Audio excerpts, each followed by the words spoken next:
नमस्कार, मैं सुमित तिवारी। आज हमारे साथ ऐसी लेडी उपस्थित हैं जिन्हें आयरन लेडी के नाम से भी जाना जाता है। हर मुद्दे पर बेधड़क जवाब देना, राजनीति पार्टियों के हर गलतियों को उजागर करना इनकी पहचान है। हमारे साथ उपस्थित हैं नेहा दुबे जी। नेहा जी, आपका ओपी न्यूज में स्वागत है। नेहा जी, जो मौजूदा जो राजनीतिक पार्टी है, उसके बारे में आप क्या कहना चाहेंगे? वसई विरार के लिए यहाँ पे जो मौजूदा स्थिति इस वक्त है, ये एक अभिशाप से कम नहीं है कि पिछले 30 साल से हम लोग एक ऐसी पार्टी के छत्र छाया में है, एक ऐसी पार्टी हम पर राज कर रही है जिसने लोगों के ऊपर से प्रताड़ना किया है, लोगों का कोई भलाई नहीं की है, मात्र खुद का विकास किया है। तो ये एक हमारे लिए अभिशाप है। नेहा जी, आपका मैंने बहुत ही इंटरव्यू देखा है, लेकिन हर इंटरव्यू में आपका एक ही सवाल होता है, बहुजन विकास आघाड़ी के खिलाफ। क्या वजह है? सबसे पहले तो मैं आपको बताना चाहूंगी कि मेरे पिताजी स्वर्गीय सुरेश नरसिंह दुबे जी का मर्डर 9 अक्टूबर 1989 को टाड़ा आरोपी भाई ठाकुर, जयेंद्र विष्णु ठाकुर उर्फ भाई ठाकुर के गुंडों ने नालासोपारा रेलवे प्लेटफॉर्म पे किया था। और मुझे आपको बताने की जरूरत नहीं होगी कि टाड़ा आरोपी भाई ठाकुर का भाई हितेंद्र ठाकुर, जो कि वसई से इस वक्त विधायक है और जो उस पार्टी का सर्वे सर्वा है, तो ये सबसे बड़ा और सबसे अहम मुद्दा है कि जिसकी वजह से मैं बहुजन विकास आघाड़ी के खिलाफ खड़ी रहती हूँ। ये आपका पर्सनल मुद्दा है या फिर राजनीतिक मुद्दा भी है? सबसे पहले तो ये मेरा पर्सनल मुद्दा है। उसके अलावा जिस तरह मेरे पिताजी का मर्डर हुआ, उस तरह ऐसे कई परिवार के लोग हैं जिनके परिवार के सदस्य का मर्डर हुआ है। चाहे आप नवलीन कुमार मैडम देख लीजिए, चाहे आप प्रवीण धुले देख लीजिए, चाहे आप नरेश चौरसिया जी देख लीजिए, और ऐसे कई सारे अनगिनत लोग हैं जिनका मर्डर हुआ है और उनके परिवार को भी तकलीफ है।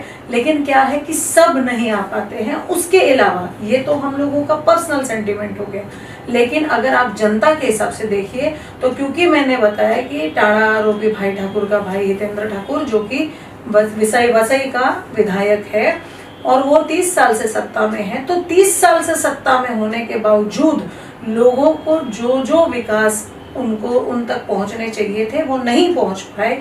तो इसीलिए लोगों के डेवलपमेंट के लिए भी, उनको उनकी सारी बेसिक नेसेसिटीज मिलने के लिए भी मैं जनता की आवाज बनकर खड़ी हूँ। नेहा जी, अगर हितेंद्र ठाकुर इतने ही गलत होते तो 30 सालों से यहाँ पे राज कर रहे हैं, जो जीतते हुए आ रहे हैं, जितने रही बात हितेंद्र ठाकुर की, तो जो 30 साल से जीतते आ रहे, तो कैसा है कि उसका जो इलेक्शन लड़ने का स्टाइल रहता है वो ऐसा है कि वो लोग तो गुंडे तो है, उसमें दो राय तो है नहीं कोई, सबको पता है, ये सब हर जगह प्रूफ भी हो चुका है कि वो लोग हैं गुंडे। तो वो लोग जो अपना गुंडागर्दी जो रखते हैं, गुंडागर्दी का माहौल इलेक्शन के पहले जो बना देते हैं, तो उससे जो मतदार हैं वो प्लस जो पार्टी वर्कर है, जो बाकी पार्टी के वर्कर, उनके पार्टी के लोग तो भय में रहते ही है उनके, लेकिन उसके अलावा जो बाकी पार्टी के भी जो पार्टी वर्कर्स है, पार्टी मेंबर्स हैं, वो भय में आ जाते हैं, मतदार भयभीत हो जाते हैं और भय से उनको वोट पड़ रहा है। और उनका भय ही है, जो उनका डर ही है, जो उनको 30 साल से जिताते हैं। आपका कहना है कि जो लोग उनको वोट दे रहे हैं वो डर के दे रहे हैं? डेफिनेटली डर के या लालच से, कि आधे लोग जो है डर से वोट दे रहे हैं और जो कुछ गिने चुने लोग जो उनके साथ है, जो क्योंकि वो लोग सत्ता में हैं तो सत्ता से रिलेटेड मलाई खाने उनको मिल रही है, तो उस लालच से वो उनको वोट दे रहे हैं। नेहा जी, यहाँ पे 30 साल से हितेंद्र ठाकुर जी राज कर रहे हैं, लेकिन यहाँ की आप रोडों को देखें, रोड में गड्ढे दिखाई देंगे आपको, पानी की व्यवस्था ठीक नहीं है, लाइट की व्यवस्था ठीक नहीं है, जो कि एक इंसान की बेसिक नीड होती है ये। तो अभी तक ये व्यवस्था ना मिलने के बावजूद भी इतना यहाँ पे सफलता हासिल करते जा रहे हैं, क्या वजह है इसकी? यही तो मैंने आपसे कहा कि लोगों को 30 साल से जो उनकी बेसिक नेसेसिटी है, वो उनको बेसिक नेसेसिटी ही नहीं मिल पाई है। मतलब दुनिया चांद तारे पे पहुंच गए हैं, हम इंडिया वाले भी आगे जा रहे हैं, लेकिन वसई विरार का जो कानून है वो ये है कि आज भी हम गटर के लिए रो रहे हैं, आज भी हम रोड के लिए तकलीफ में हैं, आज भी गटर का पानी लोगों के घरों में घुसता है बारिश में, आज भी लोगों के नल में पीने का पानी नहीं है। अगर आप थोड़े आगे चले जाइए सड़कों पे तो आप देखेंगे कि लिटरली औरतें पानी का कैन लेके पानी के लिए लड़ती हैं। तो वो जो है आज भी हम जो एकदम पुराने जमाने में है और 30 साल से हम जबकि मुंबई से इतना नजदीक है, वसई विरार मुंबई से एकदम नजदीक होने के नाते हमारा यहाँ पे डेवलपमेंट बहुत होना चाहिए था, पर यहाँ पर कोई डेवलपमेंट नहीं है। और मैंने कहा कि 30 साल से वो अपने कार्यशैली पे नहीं जीत रहे हैं, उनके अंदर कोई ऐसी अच्छी चीज नहीं है कि वो जीत रहे हैं। वो मात्र अपना डर दिखा के, लोगों को डरा के, धमका के, मार के, पीट के वो जीत रहे हैं। नेहा जी, आपने बात किया कि लोग चांद तारे पे पहुंच गए हैं। चांद तारे की तो नहीं, हम कंपेयर करते हैं मुंबई से जी।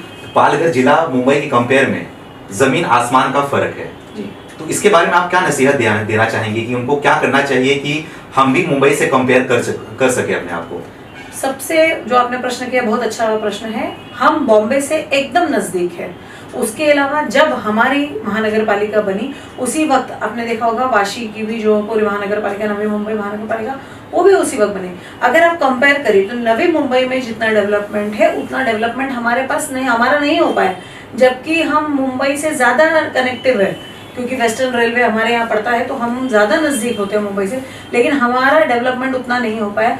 तो जो आपने कहा कि मेरी क्या नसीहत होगी, तो मेरी सबसे पहली नसीहत तो आम जनता को ये है कि सत्ता परिवर्तन करिए। अगर आप चाहते हैं डेवलपमेंट हो तो उसके लिए यहाँ पे सत्ता परिवर्तन करना पड़ेगा। सत्ता परिवर्तन होगा तो ही कुछ होगा। आज कैसा है, यहाँ पे अच्छे स्कूल्स नहीं है, जिसकी वजह से कई सारे जो प्रोफेसर्स हैं, टीचर्स हैं, उनको यहाँ से बॉम्बे जाना पड़ता है, जहाँ बॉम्बे सरकारी स्कूल में पढ़ा रहे हैं या बॉम्बे स्कूल्स में पढ़ा रहे हैं, तो उनको, तो अगर यहाँ पर एक अच्छी सरकारी स्कूल बनती है तो यहाँ पे जो प्रोफेसर्स यहाँ पे रह के बॉम्बे के गवर्नमेंट स्कूल में पढ़ाते हैं वो यहाँ पर पढ़ा सकते हैं, तो उनको जॉब के लिए इतना ट्रेवल नहीं करना पड़ेगा, उनके यहाँ पे रहना पड़ेगा। उसके अलावा बच्चों को भी अच्छी शिक्षा कम दाम में मिल जाएगी। उसके अलावा आज आप देख रहे हैं कोरोना काल चल रहा है, इस समय कोविड के पीरियड में जो बीमारी हो रही है, तो हम लोग यहाँ से पेशेंट्स जो कस्तूरबा भेज रहे हैं, तो क्योंकि हमारे पास अच्छा हॉस्पिटल नहीं है उसकी वजह से हम यहाँ से पेशेंट जो है कस्तूरबा भेज रहे हैं। अगर हमारे पास अच्छा एक हॉस्पिटल होता, बड़ा अच्छा हॉस्पिटल जहाँ मल्टी स्पेशलिस्ट, जहाँ पे सारी ट्रीटमेंट होते, तो हमको यहाँ से पेशेंट को वहाँ नहीं भेजना पड़ता। आप जान रहे हैं कि कोरोना में ऑलरेडी पेशेंट की कंडीशन खराब है, और ना ही सिर्फ कोरोना, हार्ट रिलेटेड भी है या एक्सीडेंट रिलेटेड भी है, तो यहाँ से जाते जाते आधे रास्ते में ही कई पेशेंट अपना दम तोड़ देते हैं। तो अगर यहाँ अच्छा हॉस्पिटल भी बने तो यहाँ पे कई सारे जॉब अपॉर्चुनिटीज भी हो जाएंगे, क्योंकि हॉस्पिटल स्टाफ भी रहेंगे, डॉक्टर्स भी होंगे। उसके अलावा लोगों के लिए भी एक अच्छा हो जाएगा। उसके अलावा अगर यहाँ पर हम जॉब अपॉर्चुनिटीज अगर लोगों को दें, तो जिस तरह से यहाँ से एक अच्छी खासी आबादी जॉब करने के लिए बॉम्बे जाती है, तो बॉम्बे ना जाके यहाँ रहेंगे। लेकिन ये सब कब होगा? जब सत्ता परिवर्तन होगा, क्योंकि 30 साल तक, मुझे लगता है 30 साल एक छोटा समय नहीं है, एक जनरेशन चेंज हो जाता है। एक बच्चा जन्म के 30 साल का हो जाए तो एक जनरेशन चेंज वाली बात होती है। 30 साल एक बहुत बड़ा काल है, उस इतना समय आपने किसी को दिया, अगर इतने समय में किसी ने डेवलपमेंट नहीं किया तो मुझे नहीं लगता आगे वो लायक है, और ना वो अपने आप को प्रूफ कर पाएंगे। तो मेरे हिसाब से उनको सत्ता से खदेड़ कर बाहर निकाल देना और नए लोगों को चांस देना, नई पार्टी को चांस देना, ताकि वह कुछ कर सके। अभी आने वाले टाइम में यहाँ पे नगर सेवक का चुनाव है, तो हालांकि आप अभी बीजेपी से ताल्लुक रखती हैं, तो आपके पार्टी का क्या मुद्दा होगा नगर सेवक के लिए?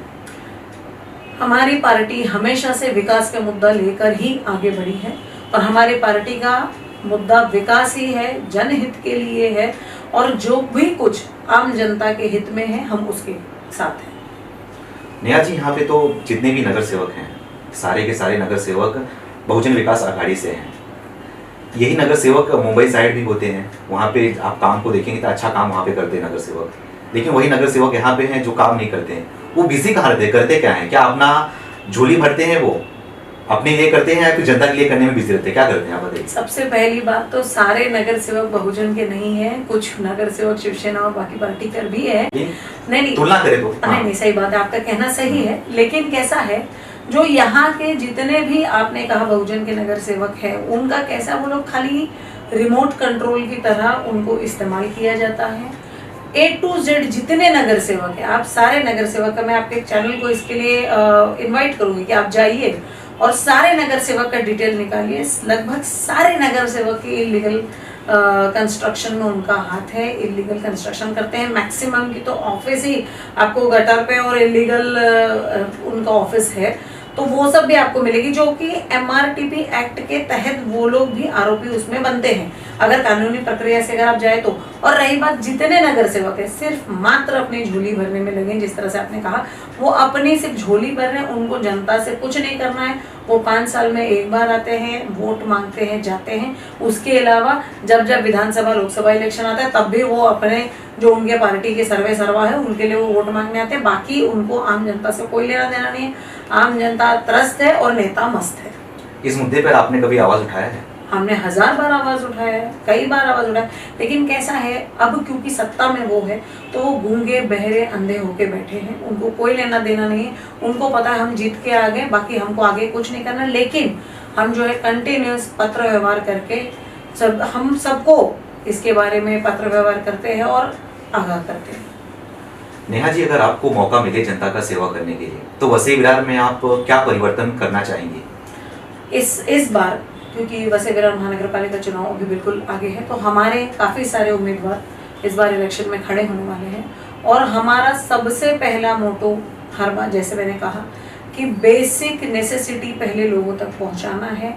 और जो लोग मतलब सिर्फ जनता को नहीं, जनता के अलावा प्रशासन को भी उनकी जो हक की चीज़ें वो दिलाना है। जैसे अगर मैं आपको बता दूं कि तुलिंज पुलिस स्टेशन, जो कि बहुत ही आपको पता है तुलिंज पुलिस स्टेशन के हद में बहुत हैवी पॉपुलेशन आता है, उनके अंडर में बहुत ज़्यादा आबादी है और उनके अंडर में बहुत ज़्यादा क्राइम भी आता है तुलिंज पुलिस स्टेशन। और जबकि आपको पता होगा कि तुलिंज पुलिस स्टेशन महानगर पालिका के गटर के ऊपर है।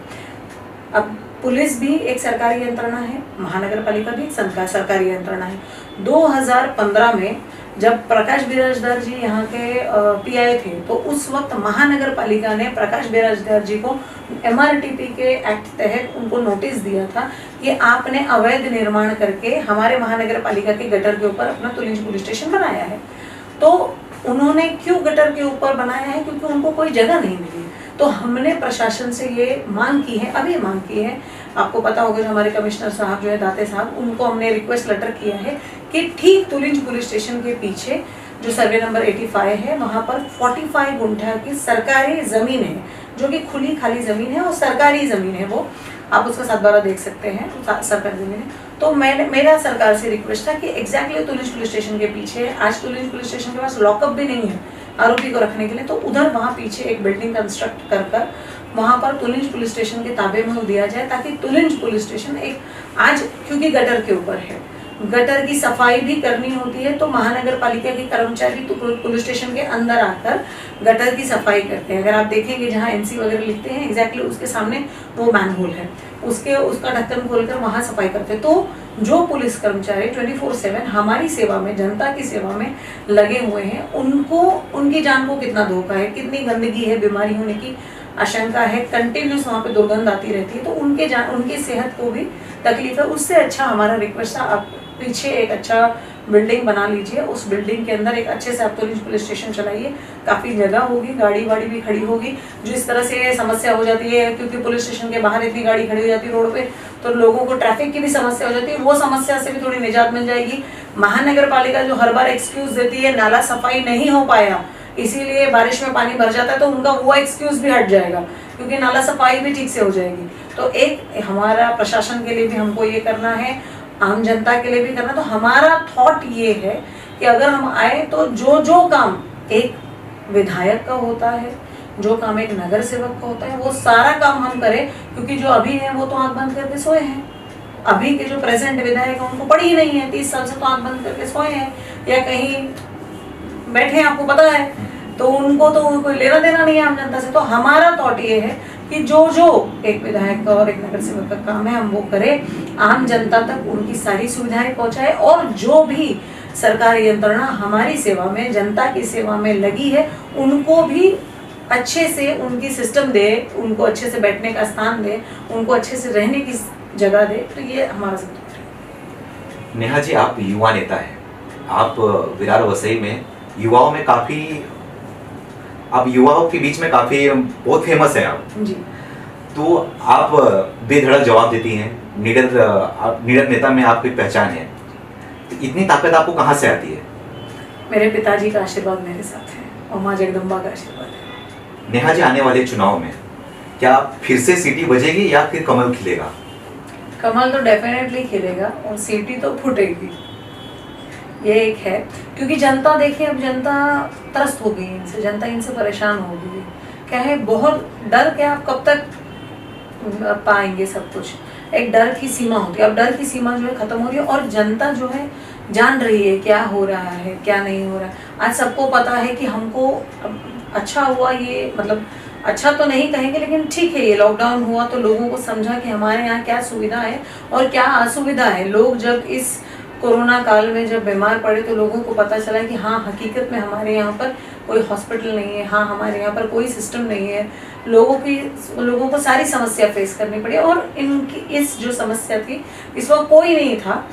तो मुझे ये चीज़ समझा कि जनता परेशान है इन नेताओं से और अब इनका समय खत्म हो रहा है और डेफिनेटली हम पूरी ताकत लगाने वाले हैं, हमारी पार्टी पूरी ताकत लगाएगी और 100% सीटी तो फूट रही है। फूटेगी सीटी और खिलेगा कमल, ऐसा कहना है नेहा जी का। नेहा जी, आपको आने वाले चुनाव में ढेर सारी शुभकामनाएं। हम उम्मीद करते हैं कि आप चुनाव जीत के आएंगे, आपके नगर सेवक चुनाव जीत के आएंगे और जनता की उम्मीदों पे खरा उतरेंगे। हमारे साथ नेहा जी जुड़ी हुई थी, अपनी बातों के हर क्वेश्चन का जवाब बेबाकी से दिया इन्होंने। कैमरामैन अभिषेक के साथ मैं सुमित तिवारी, ओके न्यूज विरार। अगर आपको खबर पसंद आई हो तो वीडियो को लाइक कीजिए, शेयर कीजिए और चैनल को सब्सक्राइब कीजिए। अगर आप खबर को फेसबुक पे देख रहे हैं तो हमारे पेज को लाइक कीजिए। बने रहिए हमारे साथ, देखते रहिए ओके न्यूज़। धन्यवाद।